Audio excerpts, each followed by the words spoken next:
प्रधानमंत्री नरेंद्र मोदी के द्वारा 3 कृषि कानूनों को वापस लिए जाने की घोषणा पर युवा नेता अनुराग चतुर्मोहता ने प्रतिक्रिया जाहिर की है। उन्होंने कहा है कि यह किसानों के संघर्ष की जीत है। इससे हमें यह समझ लेना चाहिए कि लोकतंत्र आज भी जिंदा है और अहिंसा के मार्ग पर चलकर भी जायज़ मांगों को मनवाया जा सकता है।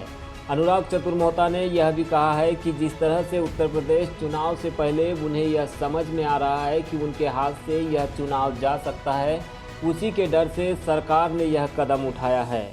ये शुद्ध रूप से किसानों की जीत है, किसानों के संघर्ष की जीत है और आज इस कदम से ये समझ में आया कि लोकतंत्र जिंदा है और आज भी अहिंसा के रास्ते पर चलकर अपनी जायज़ मांगों को मनवाया जा सकता है। उत्तर प्रदेश चुनाव में जिस तरीके से मोदी जी को और योगी आदित्यनाथ जी को ये समझ में आ रहा है कि चुनाव उनके हाथ से निकल रहा है, उसी भय के कारण इनके द्वारा ये स्टैंड लिया गया है।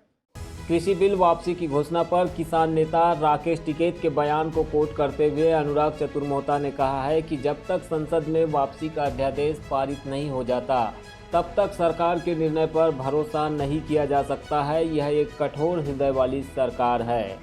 अनुराग चतुर्मोहता ने बीजेपी के नेताओं पर तंज कसते हुए कहा है कि कृषि बिल वापस लेने की घोषणा मात्र पर वाहवाही लूटने से पहले यह देखना चाहिए कि 700 से अधिक किसानों ने अपनी जान गंवाई है। इसीलिए इस सरकार की जितनी निंदा की जाए कम है। युवा नेता अनुराग चतुर्मोहता ने बालाघाट से यह प्रतिक्रिया जाहिर की है। प्रधानमंत्री नरेंद्र मोदी के द्वारा 3 कृषि कानूनों को वापस लिए जाने के बाद अनुराग चतुर्मोहता की यह प्रतिक्रिया सामने आई है।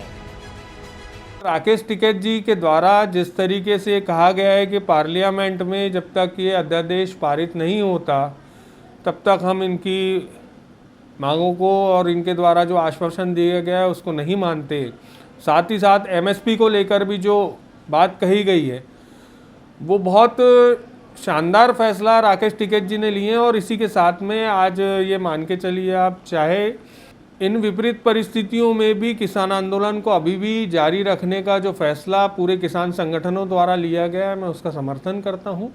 और किसानों की इन जायज़ मांगों के कारण जो सरकार बैकफुट पे आई है और आज सरकार के जो लोग हैं वो वाहवाही लूटने की कोशिश कर रहे हैं, उनको ये वाहवाही लूटने से पहले ये देखना चाहिए कि 700 से अधिक किसानों की मृत्यु उपरांत ये फैसला सरकार द्वारा दिया गया है। इतनी कठोर हृदय वाली सरकार की जितनी निंदा की जाए उतनी कम।